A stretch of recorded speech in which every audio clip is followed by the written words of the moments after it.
نحمدہ و نصلی علی رسول الکریم۔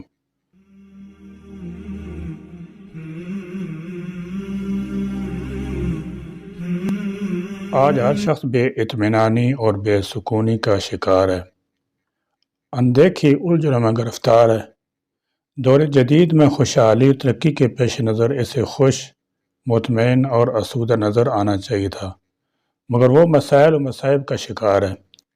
لیکن ایک چیز ایسی ہے کہ جو اسے سکون اور راحت بخش سکتی ہے اور اسے دیگر گم مسائل سے نکال سکتی ہے، اور وہ ہے عبادت الہی۔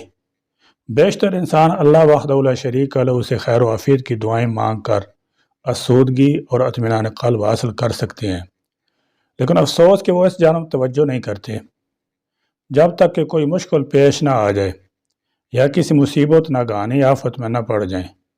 عبادات کے بعد دعا کرنا یا مانگنا ایک عملی چیز ہے، جس کے ذریعے ہم واضح الفاظ میں اللہ سبحانہ و تعالیٰ کے حضور اپنا مدعا یا اپنا مسئلہ بیان کرتے ہیں، اور یقیناً پھر مطمئن ہو جاتے ہیں، اور یہ سوچ کر کہ ہم نے اپنا مسئلہ رب العالمین کے دربار میں پیش کر دیا ہے، ہماری سنوائی ضرور ہوگی۔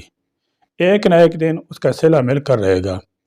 صرف دعا کرنے سے ہی آپ خود کو پرسکون اور ہلکا پھلکا محسوس کرنے لگتے ہیں، کیونکہ دعا سب سے بڑی قوت والی چیز ہے جسے انسان اپنے اندر پیدا کر کے مایوسی کی منہ توڑ شکست دے سکتا ہے۔ دعا کرنا ہمارا کام ہے، اور اسے شرف قبولیت بخشنا اللہ سبحانہ و تعالیٰ کی شان ہے۔ لیکن بعض لوگ دعاؤں کی قبولیت کے حوالے سے شکوک و شبہات کا شکار ہو کر طرح طرح کی باتیں کرتے ہیں، اور اللہ سبحانہ و تعالیٰ سے بدگمان ہو کر ہماری دعائیں قبول نہیں ہوتی، دعا مانگنا ترک کر دیتے ہیں۔ یہی نہیں، وہ دوسروں کو بھی بدظن بددل کرنے میں مصروف رہتے ہیں۔ یہ بات کہہ دینا کہ اے اللہ تو چاہے تو معاف فرما دے اور چاہے تو یہ نعمت عطا کر دے، بالکل بے جا تقاضا ہے۔ ہر شے کا وجود محض اس کے ارادے سے ہے۔ وہ ذات جو چاہے کرے، اس کو مجبور کرنے والا کوئی نہیں۔ اس کی شان بے نیازی کے آگے بندے کی ہٹ درمی نہیں چلتی۔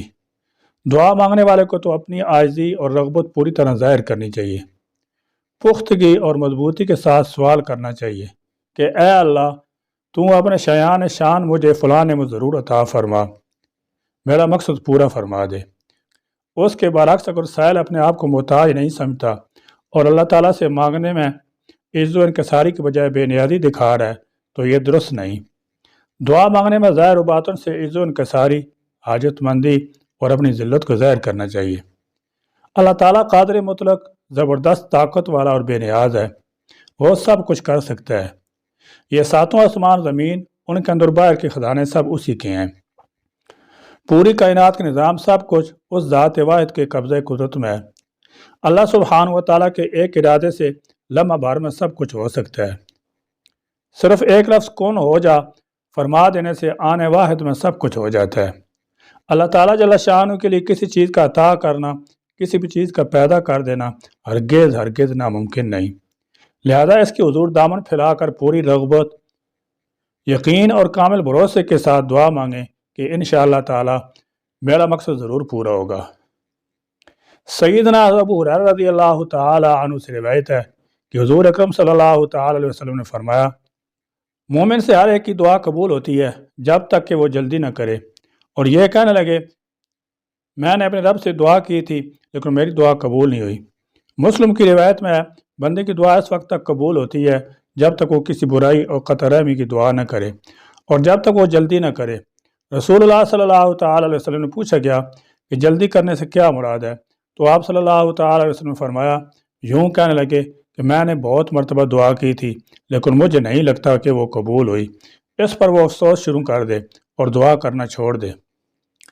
قبولیت دعا کے لیے یہ بھی ضروری نہیں کہ جو مانگا جائے وہی مل بھی جائے۔ کبھی تو مومن کی مراد پوری ہو جاتی ہے اور کبھی یوں بھی ہوتا ہے کہ مراد تو پوری نہیں ہوتی، البتہ آنے والی مصیبت یا آفت ٹل جاتی ہے۔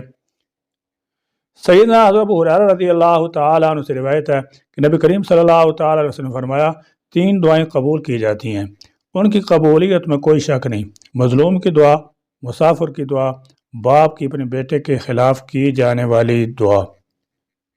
چند ایسے اشخاص کا ذکر کیے جا رہا ہے جن کو اللہ تعالیٰ نے کسی نہ کسی پریشانی سے دوچار کر کے ان کی دعاؤں کو جلد قبولیت کا شرف عطا فرماتے ہیں۔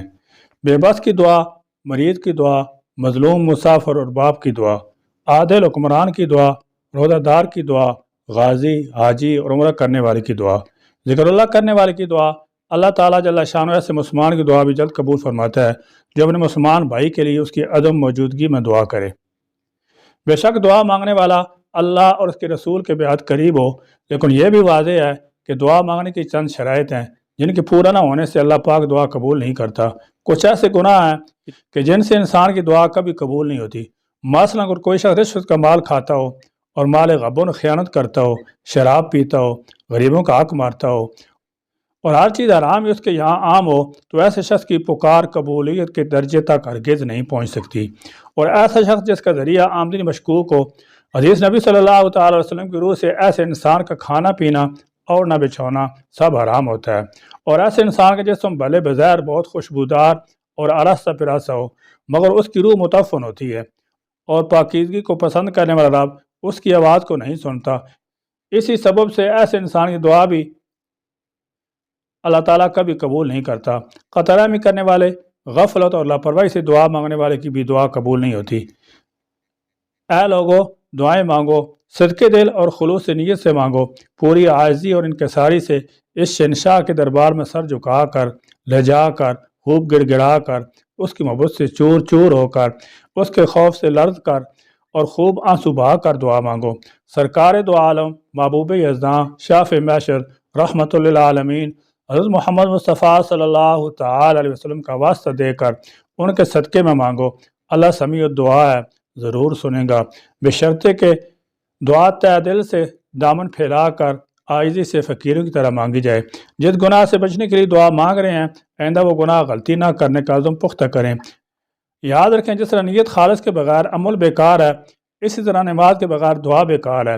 نماز پابندی سے پڑھیں، دل جمی کے ساتھ پڑھیں، دعا خشوع خضوع کے ساتھ مانگیں تو آپ کی دعائیں ضرور قبول ہوں گی انشاءاللہ تعالی۔ وما علینا الا البلاغ۔